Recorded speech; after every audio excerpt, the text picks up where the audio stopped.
Good morning, everybody. Welcome back to Cure for the Common Game. Today we're going to be talking about Alhammarret. I guess that's how you pronounce it. Oh, Hammy here.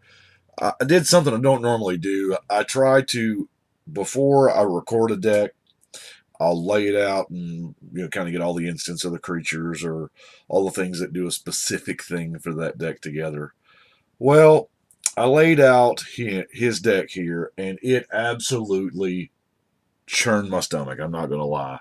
It was some kind of weird blue artifact or blue enchantment thing that didn't work. I played it once and it was horrible. And I'll admit, last night I played in Standard Showdown and I opened a pack and I got a card, and that prompted me to want to build a deck with it. I just needed a blue general. So I just rebuilt Alhammarret. The card I pulled was Mech Prod.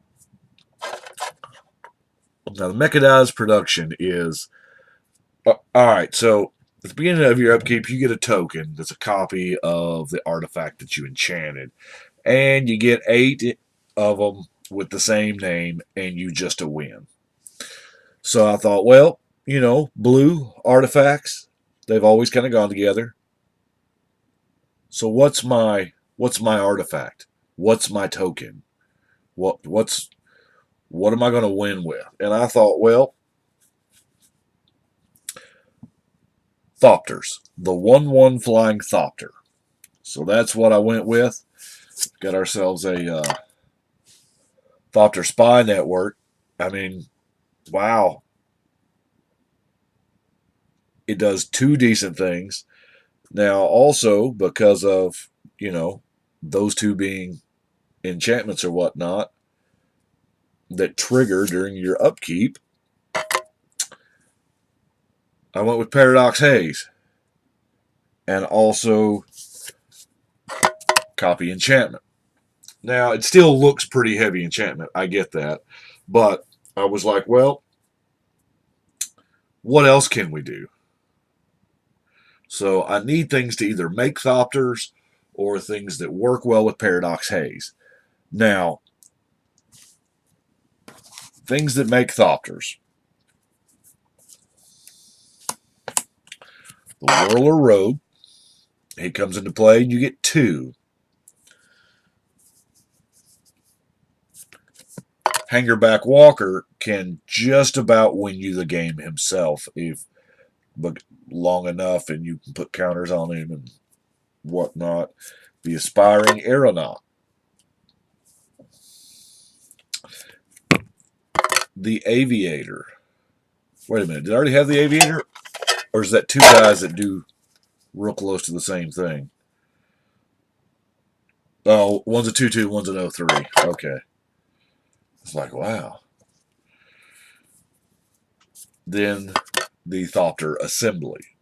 Thopter Assembly, obviously, if you get it, you're not going to want to make any others because he's got to be the only Thopter out there to pop back in your hand to get 5. Now, I've also got the Whirler Maker.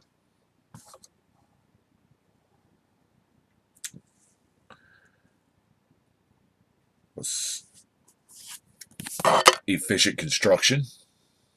Just anytime you cast an artifact spell. So now we are looking at artifacts. Artifact spells. So also, Rider Replication, does make its fair share of tokens. I kind of also went with the clone route, if you will, because we have clone, stunt double, Mercurial Pretender, and Clever Impersonator. Because I figure those, if we can, clones are always good because it's the best creature on the board. And if it, I doubt I'm really cloning a 1/1 Thopter, but, I'm not above that. So, but I like the Impersonator here because he's non-land permanent. Now, so we're doing the artifact thing, blue artifacts. So the Glint Nest Crane is going to search us up some. The Arguing Restoration is going to put it straight into play from the yard, which is cool.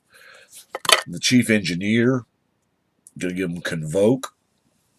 And with our Thopters, because we're not going to win every game with Mech Prod. I mean, it's not going to happen. That's living the dream.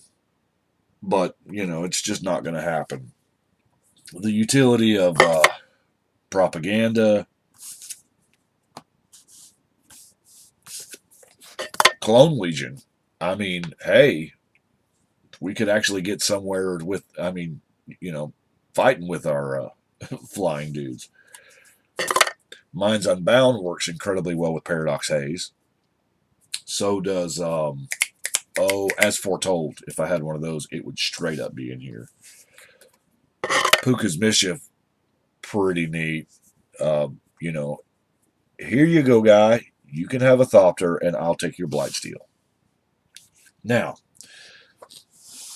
artifacts. First off, we do not want to have a max hand size. And Vincer's Journal works really good with Paradox Haze. It's kind of a souped-up ivory tower. So, Sculpting Steel. Now, with this, here, let's get some ramp up in here. Of course, we've got our Soul Ring, Hedron, Power Stone, Talisman, Silver Mirror. I'm counting Silver Mirror as, you know, ramp because that's what he is. The Sapphire Medallion, the Basalt Monolith, and the Lotus Bloom. Boy, this is a great card to Soul Ring out on turn 1 if you happen to get that lucky. And we're getting a little fuzzy. You know, during your upkeep, and then if you're going to have double upkeeps, it's going to be pretty sweet. So, I'll put the Erratic Portal in there for more for me than for my opponents, because those creatures that say when they come into play make some Thopters. That's why, because I kind of started going all in on this whole Thopter Mech Prod win. Now, it's Alhammarret, so I had to do his archive because, you know, it's pretty much all he's got.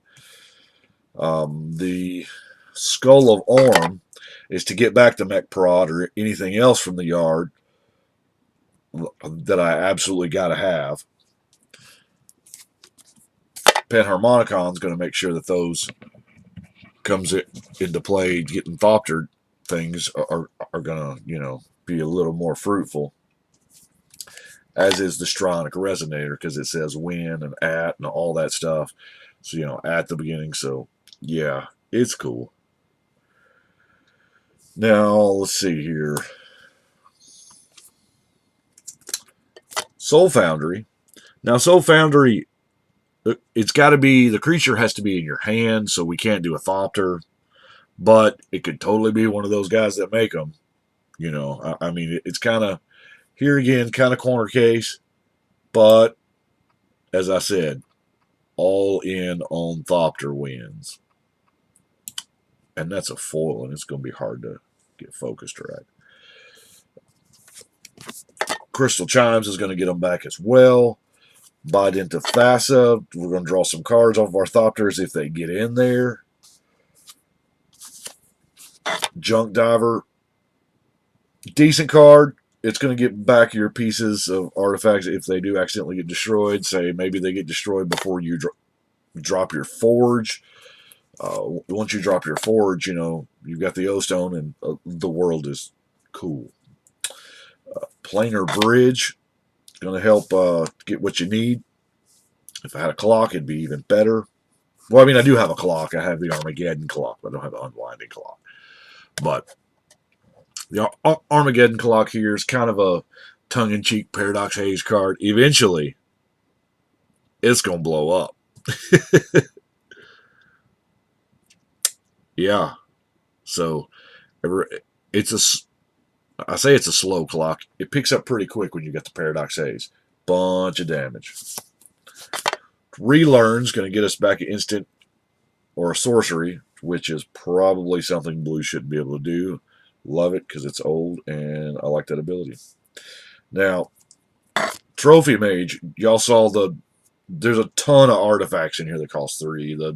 The shoot, the junk diver, the whatever, the mirror mage, well, I'm sorry, mirror mage, mirage mirror.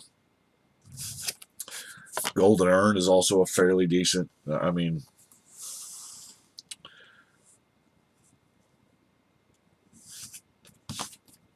now the Predator flagship is my cannon. It's my gun because I do have a little bit of mana to play with. Oh, speaking of which, more thopter creation in the land. I'm running the foundry of the consoles, obviously, and even I'm on a thespian stage of that Joker, so just in case, I all in. Now here's a land that I hadn't played with ever before. This is the first time I've ever put it in a deck. But you know what? I really like this because that waste knot decks and things like that are pretty dominant. I mean, yeah. Draftness Restoration. Any number of artifacts from a yard. This is more or less the to come back from your Shatterstorm. Now, you probably don't want them all. You probably just want specific ones. But, hey, it is all good. Let's get into our instant. Of course, we've got a little bit of counter magic because, we're playing blue. Why wouldn't we? So I'm running the counter spell, Arcane Denial, and Rewind as my counter magic. Now, the Cackling counterpart is part of the clone thing that we were doing. War of Invention is going to go get, the artifact that we need. Factor Fiction, just straight up draw cards and, like Blue Sun Zenith. Now, the very last card that we're going to talk about is probably one of the more controversial blue cards that there are. I've got it in a couple other decks, and y'all will see it in more to come, I'm sure. But Cyclonic Rift is obscenely powerful. We all know this. This is a 7-mana win-the-game spell. Rarely is it not. Sometimes they do it. A player that casts this is just doing it on defense so they don't die, which, it doesn't really matter what the motives are. The result is still the same. It starts everyone else over but you, and it is so good. A lot of people are saying it should be banned, whatever. I'm not for banning cards in EDH. Let me play with Coalition Victory in prime time. Let's go. But anyway, Cyclonic Rift. It's a good card. Anyway, that is all I have got for today. I do appreciate y'all watching. Y'all let me know what you think. But right now, we're going to shuffle and cut.